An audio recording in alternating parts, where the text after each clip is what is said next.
നമസ്കാരം എൻ്റെ പ്രിയപ്പെട്ടവരെ, നമ്മളിന്ന് വ്യത്യസ്തമായൊരു വീഡിയോ ആണ് പരിചയപ്പെടുന്നത്.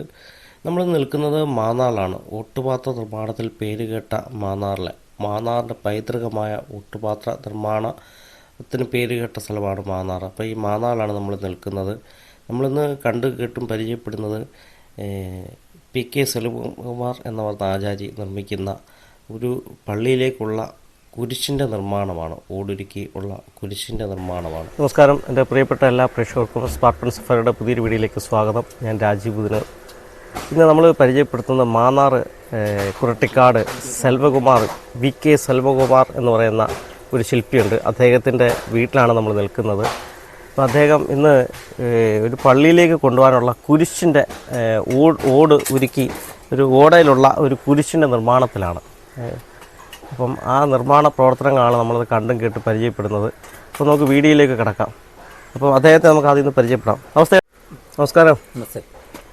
നമ്മൾ ഇന്ന് എന്താ വർക്കാണ് നമ്മുടെ പ്രേക്ഷകർക്ക് വേണ്ടി കാണിക്കാൻ പോകുന്നത്? കല്ലിശ്ശേരിയിലെ ഒരു പള്ളിയിലേക്ക് വേണ്ടി അവരുടെ ഒരു രൂപക്കൂടി ചെയ്യുന്നുണ്ട് പുതിയതായിട്ട്.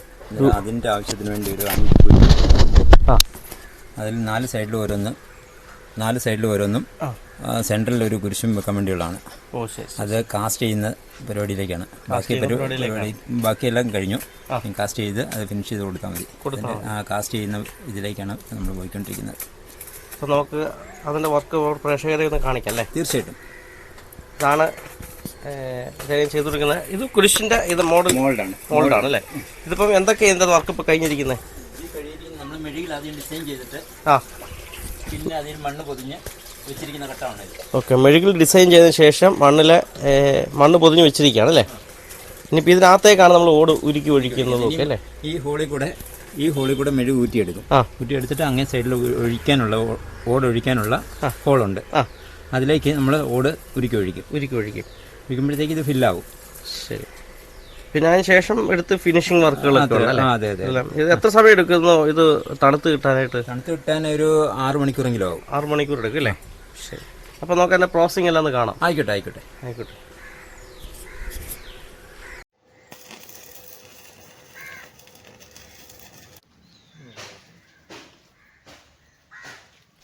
നമ്മൾ PK സെൽവകുമാർ ആചാര്യയുടെ പണിശാലയിലാണ് നിൽക്കുന്നത്. അദ്ദേഹം 5 കുരിശാണ് ഇന്ന് കാണിക്കുന്നത്. അതിൻ്റെ മോൾഡാണ്. ഈ മോൾഡേക്ക് മെഴുക് കാസ്റ്റ് ചെയ്ത മോൾഡാണ്. ഇത് ചൂളയിലേക്ക് വെക്കാനുള്ള ഒരു പണിയാണ് ഇപ്പോൾ നമ്മൾ കാണുന്നത്. അപ്പോൾ അതിങ്ങനെ ചൂള ഒരുക്കും, അടുപ്പ് കൂട്ടി ചൂളയിലേക്ക് വെക്കും. അപ്പോൾ അതിൻ്റെ പ്രവർത്തനങ്ങളാണ് നമ്മൾ കണ്ടുകൊണ്ടിരിക്കുന്നത്. വലിയൊരു കുരിശാണ് കേട്ടോ, ഈ വലിയ കാസ്റ്റ്. ഇപ്പോൾ ഈ കുരിശ് മെഴുകയിലാണ് ഇതെല്ലാം കാസ്റ്റ് ചെയ്യുന്നത്. ഈ മെഴുകെ കാസ്റ്റ് ചെയ്ത സാധനം നമ്മൾ ചൂളയിൽ വെച്ച് ഉരുക്കിയിട്ട് പഴിപ്പിച്ചുരുക്കി ആ ഉരുക്കി വെളിയിൽ കളയും. അപ്പോൾ അതിൻ്റെ മോൾഡ് അകത്ത് കറക്റ്റായിട്ട് കിട്ടും.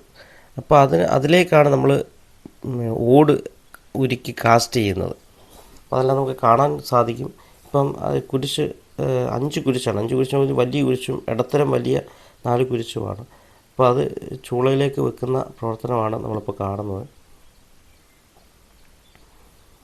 ചൂള കൂട്ടി നന്നായിട്ട് തീയിട്ട് നന്നായിട്ട് പഴിപ്പിക്കണം. അതൊക്കെ ഈ മെഴുക് ഉരുകി വരണേ തന്നെ മിനിമം ഒരു 5-6 മണിക്കൂർ തുടർച്ചയായിട്ട് നല്ല ചൂട് കൊടുക്കണം. നല്ലോണം വിറകിട്ട് കത്തിച്ച് ചൂട് കൊടുത്താൽ മാത്രമേ മെഴുക് കറക്റ്റായിട്ട് ഉരുകി വരത്തുള്ളൂ. അതിനുശേഷം ഈ മോൾഡ് നന്നായിട്ട് പഴുക്കണം. അതിനും 4-5 മണിക്കൂർ തീയിടണം. എല്ലാം കൂടെ ഒരു 10 മണിക്കൂർ കുറയാതെ തീയിട്ട് വേണം അതെല്ലാം ചെയ്തെടുക്കാൻ. നന്നായി വിറകും കാര്യങ്ങളും ഒക്കെ ചിലവാകുന്ന ഒരു കാര്യമാണ്. പിന്നെ അതിന് ശേഷം നമ്മൾ മെഴുകുരുക്കി കളഞ്ഞതിൻ്റെ അകത്തേക്ക് കാസ്റ്റ് ചെയ്യാനായിട്ട് ഓടുരുക്കണം. അപ്പോൾ ഈ ഓടുരുക്കണം എന്നുണ്ടെങ്കിൽ പഴയ ഓട്ടുപാത്രങ്ങളും കാര്യങ്ങളും ഒക്കെ നമ്മൾ ചൂടാക്കി പൊട്ടിച്ചാണ് കുവയിലേക്ക് ഇടുന്നത്. അപ്പം ഓട്ടുപാത്രം ചൂടാക്കുന്ന ഉലയിലേക്ക് ഇട്ടിരിക്കുകയാണ്. അപ്പോൾ അതിൻ്റെ പ്രവർത്തനമാണ് നമ്മളിപ്പോൾ കാണുന്നത്. അത് ഉലയിൽ വെച്ച് ഓട്ടുപാത്രം നന്നായിട്ട് പഴുപ്പിക്കുകയാണ്. നന്നായിട്ട് പഴുക്കണം. നന്നായിട്ട് പഴുത്ത് വന്നതിന് ശേഷം ഇതിനെ പൊട്ടിച്ചെടുക്കും. അപ്പോൾ അത് നമുക്ക് കാണാം. ഈ പ്രവർത്തനമൊക്കെ കാണാൻ തന്നെ ഒരു ഭംഗിയുണ്ടല്ലേ? ആ ഉലയിൽ വെച്ച് ആ തീ വെന്ത് വരുന്ന പാത്രങ്ങളുടെ ഒരു അവസ്ഥയൊക്കെ കാണാനൊരു ഭംഗിയുണ്ടല്ലേ? ഇപ്പോൾ അതിന് ശേഷം ഇനി ആ ചൂടാക്കിയ സാധനം ഇത് പൊട്ടിക്കുകയാണ്. ഇങ്ങനെ പൊട്ടിച്ച് ചെറിയ ചെറിയ പീസുകളാക്കി ചെറിയ അളവിൽ ആക്കിയെടുത്തതിന് ശേഷം വേണ്ടത് കുവയിലേക്ക് മാറ്റാനുണ്ട്. ഒന്നിച്ച് വലിയ ഇത് കിടക്കത്തില്ല. അപ്പോൾ ഈ കുവയിലേക്ക് ആക്കണമെന്നുണ്ടെങ്കിൽ ഇതേപോലെ ചെറിയ പീസുകളാക്കണം. അതിൻ്റെ പ്രവർത്തനമാണ് നമ്മൾ കാണുന്നത്. ഓടിങ്ങനെ പൊട്ടിച്ച് എടുക്കുകയാണ്. ഓട് പഴുത്ത് കഴിയുമ്പോൾ തന്നെ ആ ഒരു പഴയ കളറിൽ നിന്നൊക്കെ നല്ല വ്യത്യാസം വരും. നമ്മൾ ചെറിയ പീസേ പോലും നല്ല ചൂടാണ്, കൈകൊണ്ട് തൊടാൻ പറ്റത്തില്ല, നല്ല ചൂടാണ്.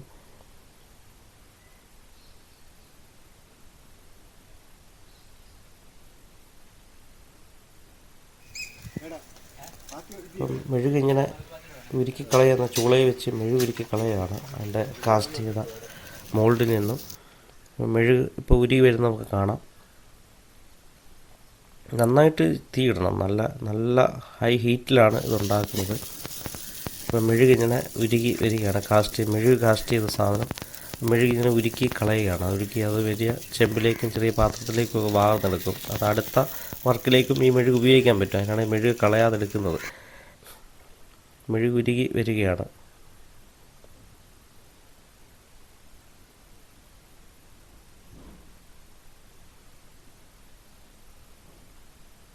നന്നായിട്ട് തീ ഇങ്ങനെ കാഞ്ഞുകൊണ്ടിരിക്കുന്നു. മെഴുക് നന്നായിട്ട് ഉരുകി ആ പാത്രങ്ങളിലേക്ക് വീഴുന്നുണ്ട്. മെഴുക് ഉരുക്കിയെടുത്ത് മാറ്റിയതിന് ശേഷം ഇത് മോൾഡ് നന്നായിട്ട് ചൂടാക്കണം. അതിന് വീണ്ടും മോൾ ഭാഗമെല്ലാം അടച്ച് ചൂള നന്നായിട്ട് വൃത്തിയാക്കിയ ശേഷം നന്നായിട്ട് വീണ്ടും ധാരാളം സമയം വിറകിട്ട് തീയിടും. മോൾഡ് നന്നായിട്ട് പഴുക്കണം. മോൾഡ് നന്നായി പഴുത്താൽ മാത്രമേ നമുക്ക് കാസ്റ്റ് ചെയ്യുന്ന സമയത്ത് കൃത്യമായിട്ട് എല്ലാ സ്ഥലങ്ങളിലും ഓട് ഉരുകിയെത്തത്തുള്ളൂ. ഇപ്പം ഓട് കുവയിലേക്ക് വെച്ചിട്ട് നമ്മൾ ആ പൊട്ടിച്ച ഓടെല്ലാം കുവയിലിട്ട് ഉലയിൽ വെച്ച് പഴുപ്പിക്കുകയാണ്. അപ്പം ഓട് പഴുക്കുന്ന ഒരു പ്രവർത്തനമാണ് നമ്മൾ കാണുന്നത്. കരിയിട്ട് നന്നായിട്ട് തിളപ്പിച്ച് എടുക്കണം, കത്തിച്ച് നല്ല അതൊക്കെ കാണാൻ തന്നെ ഭംഗിയുണ്ട്.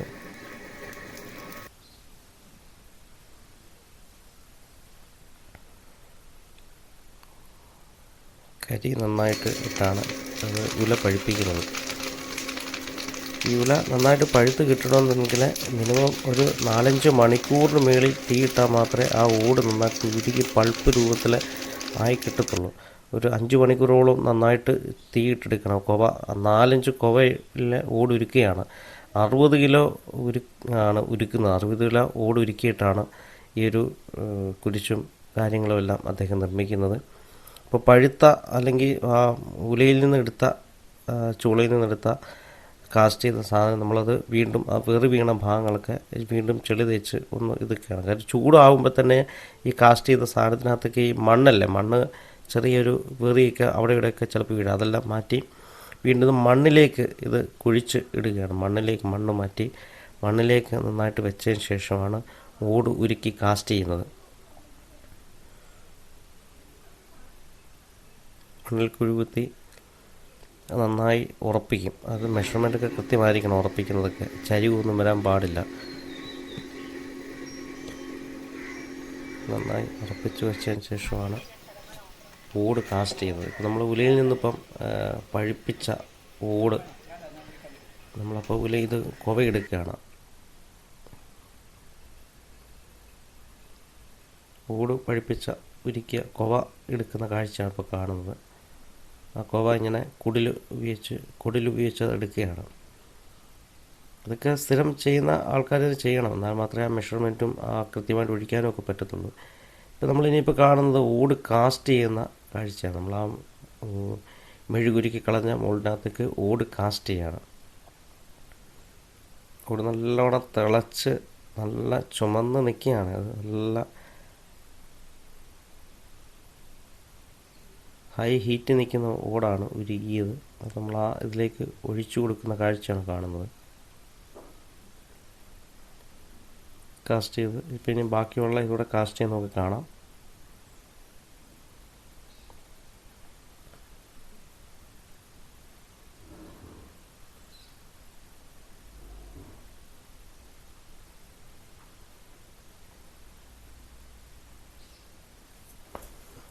കുവയ്ക്കകത്ത് ഓട് ഉരുകി നിൽക്കുന്നത് കണ്ടില്ലേ, നല്ലോണം തിളച്ച് നിൽക്കുകയാണ്. ഇനി അതിനുശേഷം തണുത്ത ശേഷം 4-5 മണിക്കൂർ മേലെടുക്കും ഈ ഓട് തണുത്ത് കിട്ടാനായിട്ട്.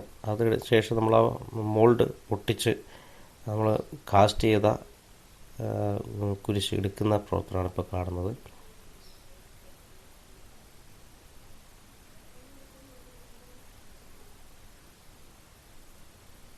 ഓരോ മോൾഡിനകത്തു നിന്നും നമ്മൾ കാസ്റ്റ് ചെയ്ത കുരിശ് എടുക്കുകയാണ്. ഇത് വലിയ കുരിശാണ് ഇപ്പോൾ എടുക്കുന്നത്. നമ്മൾ വലിയൊരു കുരിശ് വാർത്തായിരുന്നു, അതാണ് ഇപ്പോൾ എടുക്കുന്നത്.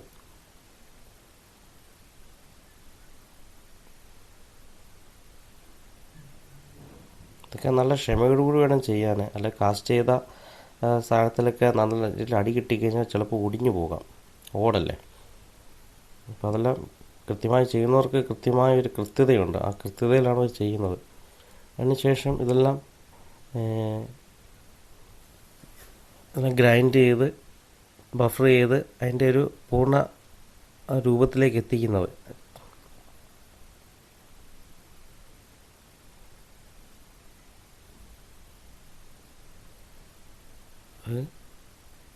ഗ്രൈൻഡ് ചെയ്ത് ബഫർ ചെയ്ത് എല്ലാം വൃത്തിയാക്കി എൻ്റെ എടുത്ത ഫൈനൽ പ്രോഡക്റ്റാണ് നമ്മളിപ്പോൾ കാണുന്നത്. നല്ല രീതിയിൽ ആ വർക്ക് എത്തിയിട്ടുണ്ട്. നല്ല ഗംഭീരമായ, കാണാൻ ഇമ്പമുള്ള ഗംഭീരമായ വർക്കാണ്. അപ്പം ഇത്തരം വർക്കുകളൊക്കെ ചെയ്യിപ്പിക്കാൻ താല്പര്യമുള്ളവർ ഇതിൽ അദ്ദേഹത്തിൻ്റെ നമ്പർ കൊടുത്തിട്ടുണ്ട്. PK സെൽവകുമാർ പള്ളിവീടൻ, മാന്നാർ കൊരട്ടിശ്ശേരിയിലാണ്. മുത്താരമ്പൽ അമ്പലത്തിന് അടുത്തായിട്ടാണ് അദ്ദേഹത്തെ പണിശാലയും വീടുമൊക്കെ. അപ്പോൾ അദ്ദേഹത്തെ വിളിച്ചു കഴിഞ്ഞാൽ അദ്ദേഹം ക്ഷേത്ര സംബന്ധമായ എല്ലാവിധ കാര്യങ്ങളും ഉത്തരവാദിത്വത്തോടും ചെയ്യുന്നുണ്ട്. പള്ളിയിലേക്ക് ആവശ്യമായിട്ടുള്ള കാര്യങ്ങൾ കൃത്യമായി ചെയ്തു കൊടുക്കുന്നുണ്ട്. അപ്പം ആർക്കും അദ്ദേഹത്തെ ഡയറക്റ്റ് കോൺടാക്റ്റ് ചെയ്യാവുന്നതാണ്.